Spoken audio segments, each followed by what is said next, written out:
Jangan lupa untuk subscribe dan nyalakan lonceng notifikasinya.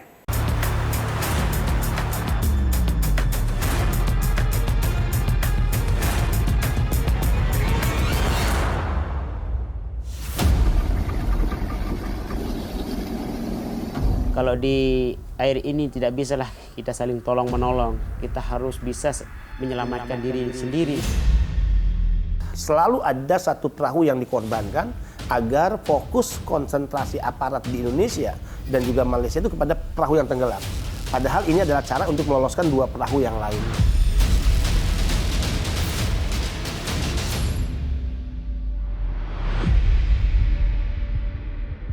Polres Karimun mengamankan seorang perekrut pekerja migran Indonesia. Kepolisian daerah Sumatera Utara menggagalkan aksi penyelundupan manusia secara ilegal. Ditpol Air Bahar Kapolri menangkap seorang nahkoda kapal di perairan Pulau Balang, Batam.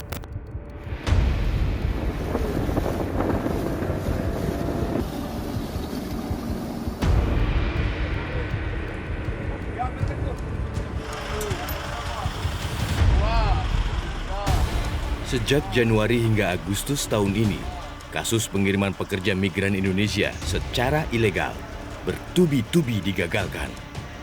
Calon pekerja migran ilegal ini umumnya akan diberangkatkan melalui jalur laut menuju Malaysia. 16 Juni lalu, 30 orang calon pekerja migran diberangkatkan dari Batam. Namun nahas, sekitar pukul 8 malam, kapal yang mereka tumpangi karam di perairan Nongsa, Batam. Seluruh penumpang kapal berasal dari Nusa Tenggara Barat. Sebanyak 23 orang dari mereka selamat, sementara 7 lainnya dinyatakan hilang.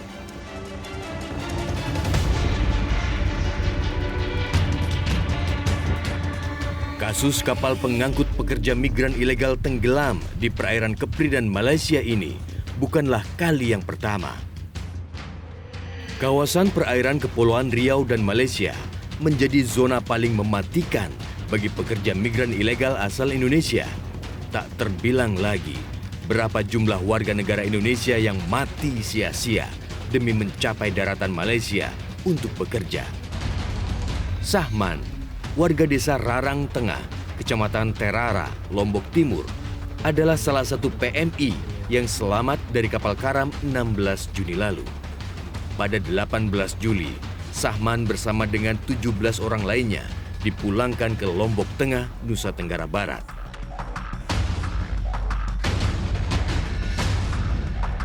Bapak 3 anak ini masih ingat benar bagaimana harus berjuang mempertahankan nyawanya. Perahu yang ia tumpangi tiba-tiba mati mesin hingga akhirnya kapal terombang-ambing di tengah lautan. Kita diisi pool itu sampai 32 orang. Akhirnya mungkin tidak mampulah bot itu mungkin.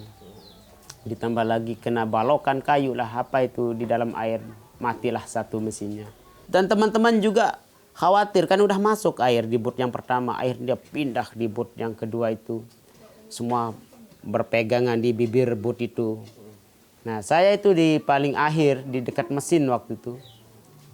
Kalau saya lepot pegang ini bot, otomatis saya yang jadi korban pertama di kipasnya mesin bot itu.